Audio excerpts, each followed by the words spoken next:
Hello and welcome back, or welcome if you're new to High Vibe Astrology, where astrological perspectives become the lens for creating positive life stories that we bring to life with planetary frequencies and affirmations. This is Jennifer, and I'm back with a video on the September 29th Aries full moon. And as I've been guided to do, and have mentioned previously, I'm going to go through the astrology as an event chart drawn up for my location, sharing my subjective perspectives while I invite you to take, leave, or modify as you see fit what I'm sharing with you today. So the first part is me sharing astrological insights, and the second part includes the affirmations and frequencies for the aspects. I've also added a link for donations, and should you choose to support the channel in that way, it would be greatly appreciated. I'm also taking new clients for astrology readings and astrosonics healing sessions, so please see the information on that in the window box below. This Aries full moon is helping us clear out any and all false perceptions on our true identity and purpose. And as we experience these labor pains, it'll be helpful to remember that the contractions and pains are temporary. And even though we might be grieving the end of what had become comfortable, what we're giving birth to is so much better, and it is inevitable. I hope that this will bring you comfort, and join me in setting your sights on the rebirth of the new earth. So here we have the Aries full moon for September 29th. And again, I am doing this for my location, including the angles as they appear in this event chart. With Mercury conjunct the ascendant in the 12th house, right here, what I'm hearing is thoughts are surfacing. Mercury approaching the ascendant is rising, so thoughts are rising. And in Mercury's connection to Uranus, this close trine, receiving messages from Uranus in a harmonious way, describes sudden or unexpected changes in routine, a change of mind, a change of plans or strategy, a change in perspective too, because Uranus is in the 9th house of broader horizons and higher mind philosophy, so more universal perspectives. So a change of mind, plan, strategy, or a new perspective. It's like the realization dawning that a current thought process we've been devoted to on a daily basis, Mercury in Virgo, is in need of revision. And that is the process that is happening at this time. So Mercury in the 12th also represents overanalysis that is causing or has caused self-undoing, self-sabotage. Now, Mercury is the ancient ruler of Virgo. And as I've said in the past, and I'm not alone in this, I know other astrologers also assign Chiron as the modern ruler of Virgo, because both have to do with improving upon health and wellness and the body-mind-spirit connection. The Virgo rising is also deferring to Chiron in Aries to get more information on how we can truly fulfill, move towards soul's greatest fulfillment with regard to our true and authentic identity. Now, Uranus is also in a close square to Venus. Uranus is at 22 degrees of Taurus, and Venus is at 22 Leo in the 11th house. Venus is the ruler of the South Node and the dispositor of Uranus itself. Because Venus rules Taurus, Uranus is in the sign of Taurus. This further emphasizes the need to revolutionize, to evolve in some way, the way we've previously approached and expressed ourselves in relationships or within groups, because the 11th house is the group dynamic. And it also has to do with our hopes and wishes. So Venus in the 11th house is expressing itself in a Uranian way, because Uranus and Aquarius are the natural rulers of the 11th house.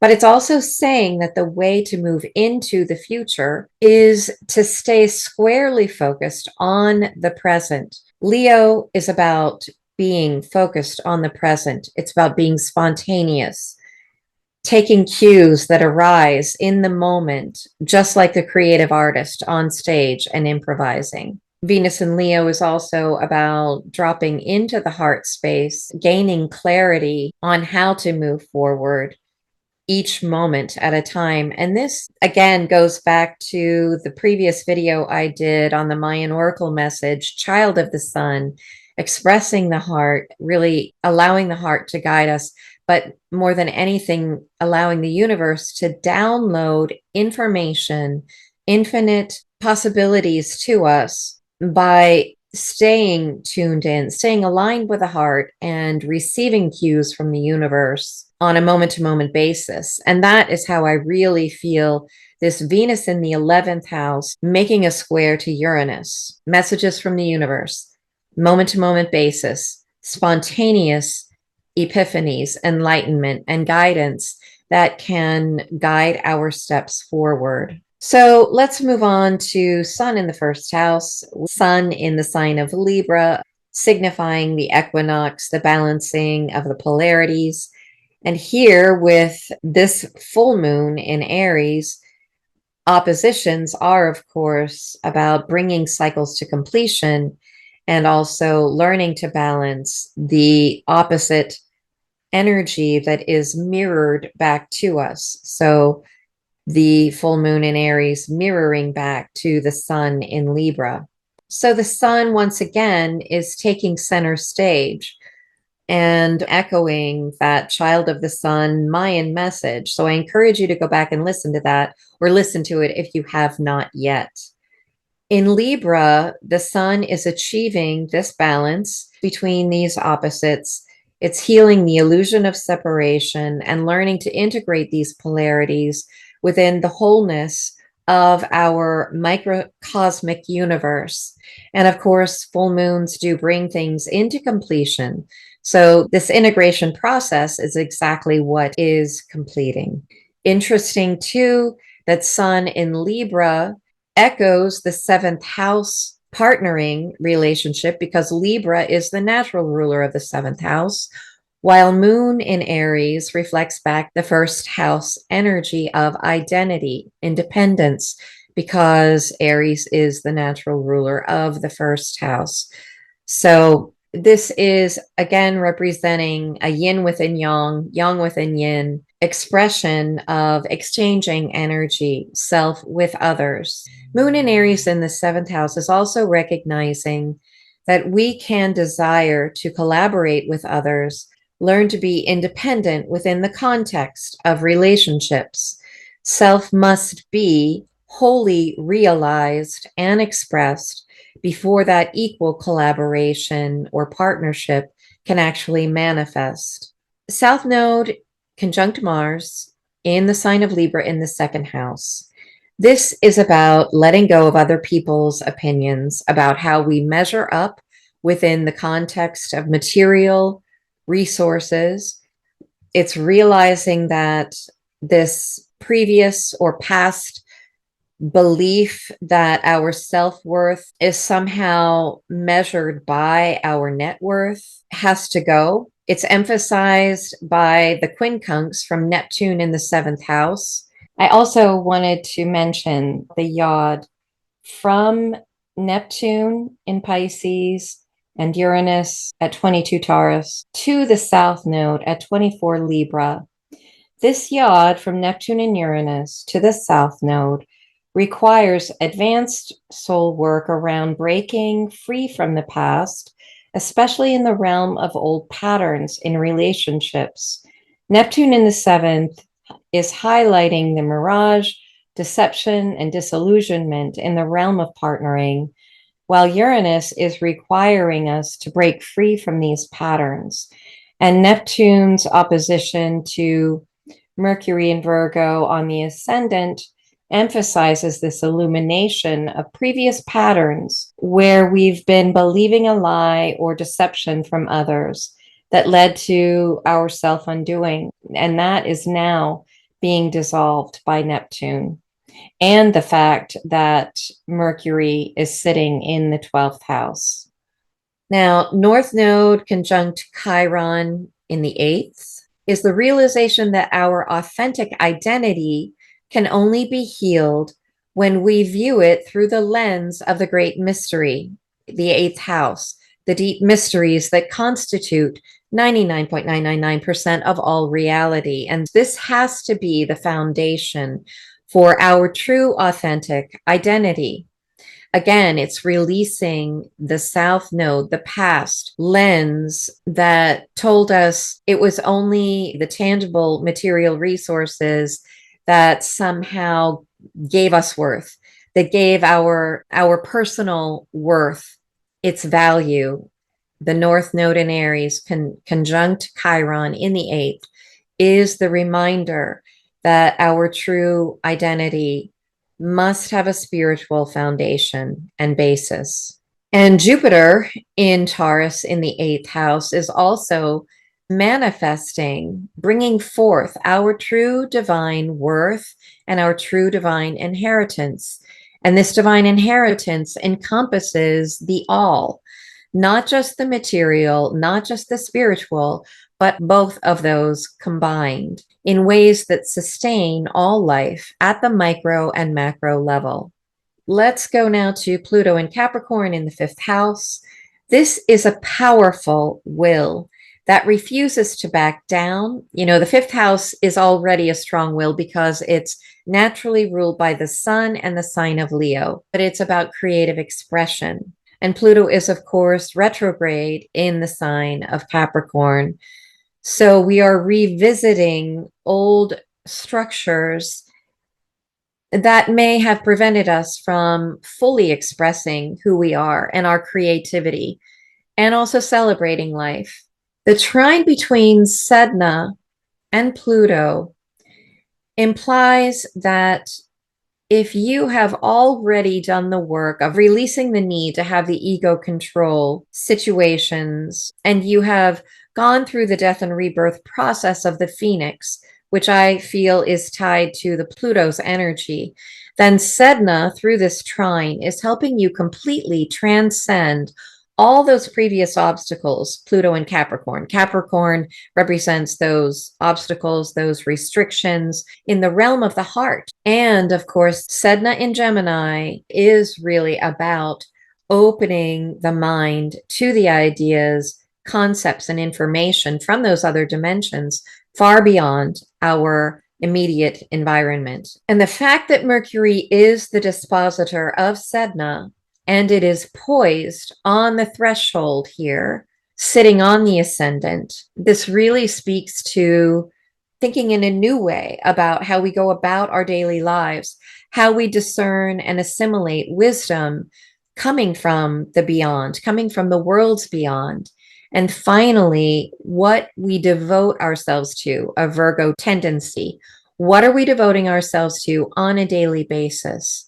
All of these things are changing with Virgo rising, Mercury ascending, with the trine from Uranus, and then Mercury ruling Sedna in Gemini, Sedna being in the 9th house, and speaking to Pluto, this strong, determined will and persevering nature. Now, there is also a square from Sedna to Saturn. So here we have Sedna in the 9th, making a square to Saturn in the 6th house. And as I see this, it's an ongoing dialogue of awakening to the dissolution of linear time, chronological time, which is what Saturn represents, chronos, chronology. But Sedna is dissolving Saturn's structures. It's also dissolving an old business model of strategies and marketing, dissolving the unequal feeling too, because we're talking about Saturn in the 6th house.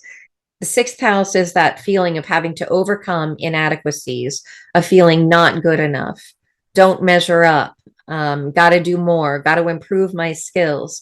But Sedna is dissolving that energy, you know, those feelings of better than, less than. This is all going away as we recognize our power through divine alignment. And this, of course, speaks to Saturn in Pisces, because Pisces also has that dissolving effect. The high vibe of Saturn is coming into our own mastery.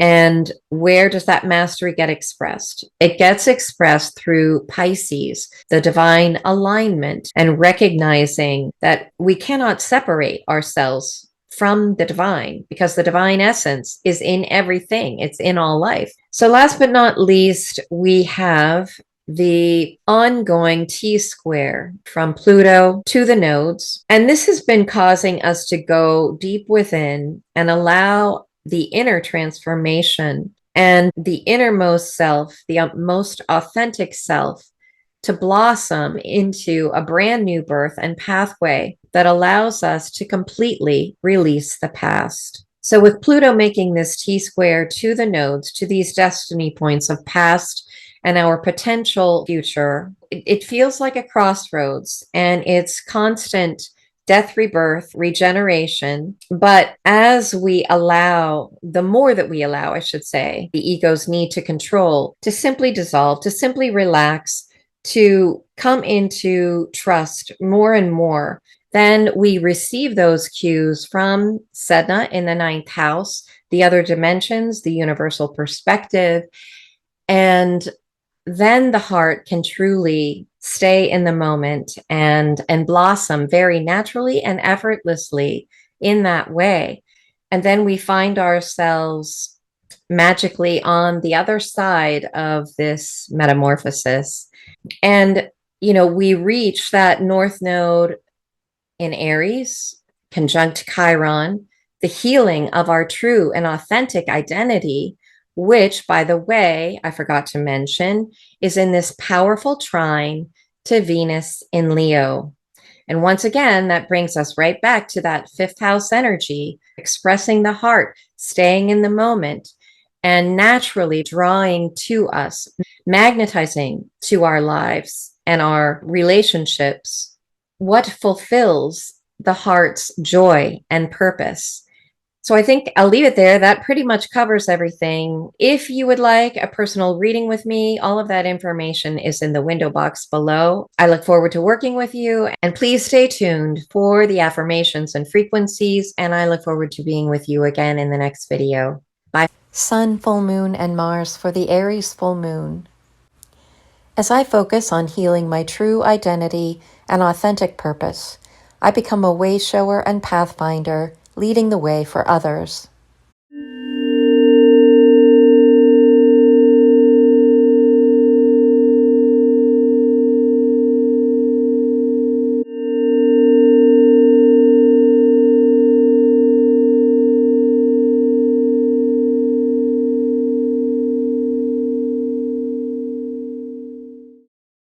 Sun, full moon, and Sedna for the sextile and trine. The more I discover about my true purpose and identity, the more I understand about the universe and can see that separation from it is an illusion.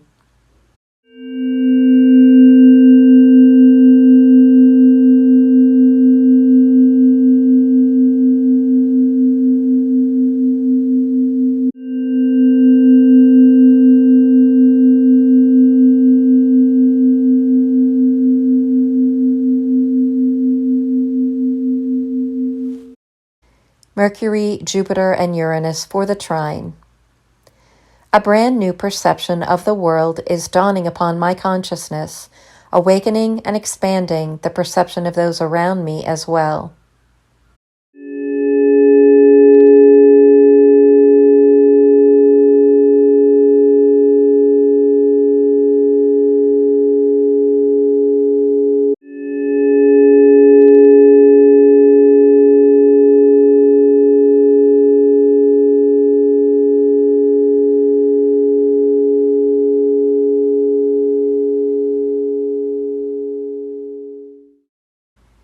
Mercury and Neptune for the opposition. The thoughts that used to keep me spinning in self-doubt now dissolve under the weight of universal wisdom and unconditional love.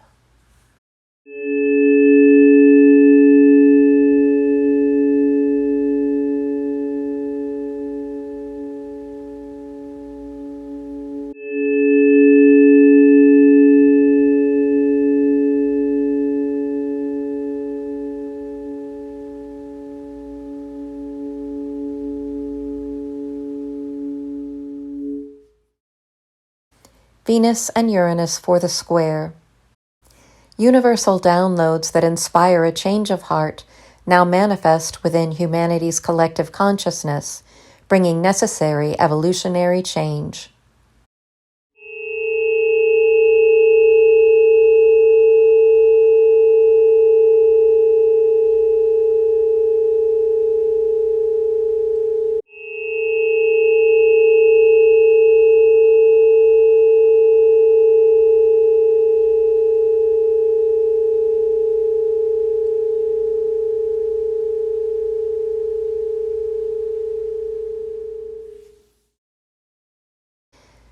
Venus, Chiron, and Mars for Venus's trine to Chiron and the North Node. Planetary peace and humanity's evolution can only occur when courageous leaders are willing to risk listening to and following the wisdom of their heart.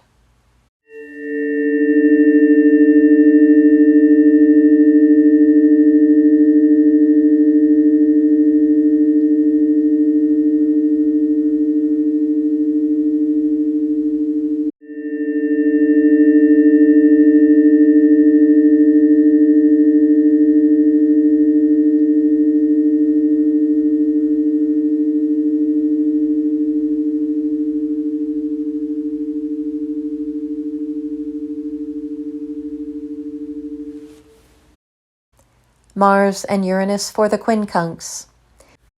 Desire for justice and fairness now blend easily with collective evolution in ways that restore harmony to our planet and prosperity for all.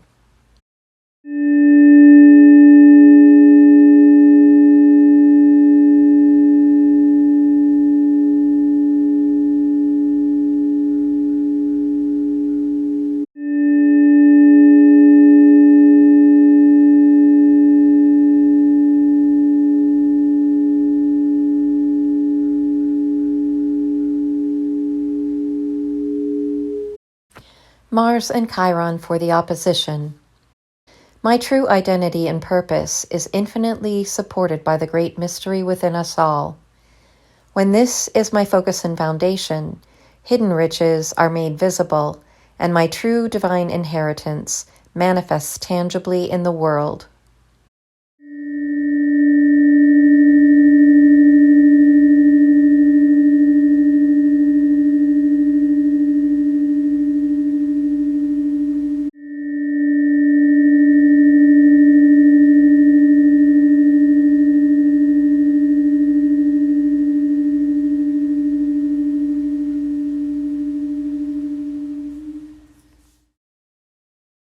Venus, Neptune, and Uranus for the yod from Neptune and Uranus to the Libra South Node.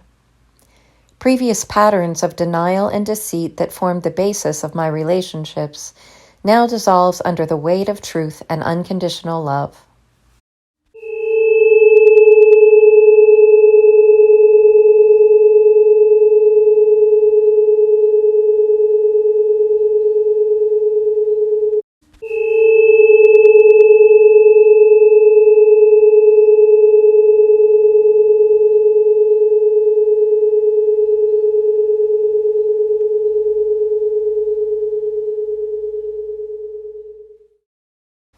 Saturn and Sedna for the square. Linear time and third-dimensional limitations are no longer applicable to humanity's cosmic evolution as we realize the creative power inherent in each eternal moment.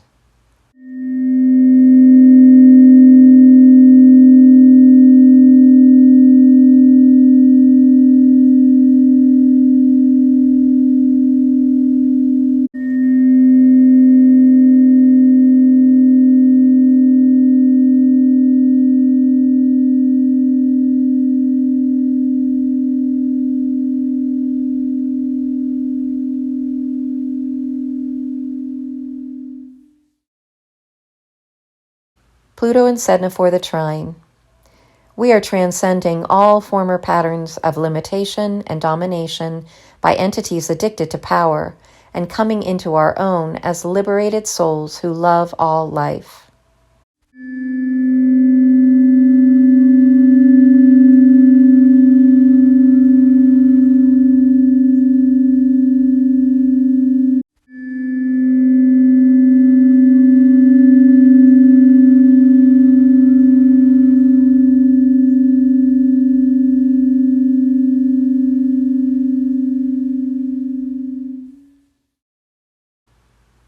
Venus, and Mars for Pluto's T-square to the nodes. The metamorphosis of our destiny and purpose as one human family is uncovering ancient truths that generate profound awakening, replacing division with unity, and revitalizing spiritual truth.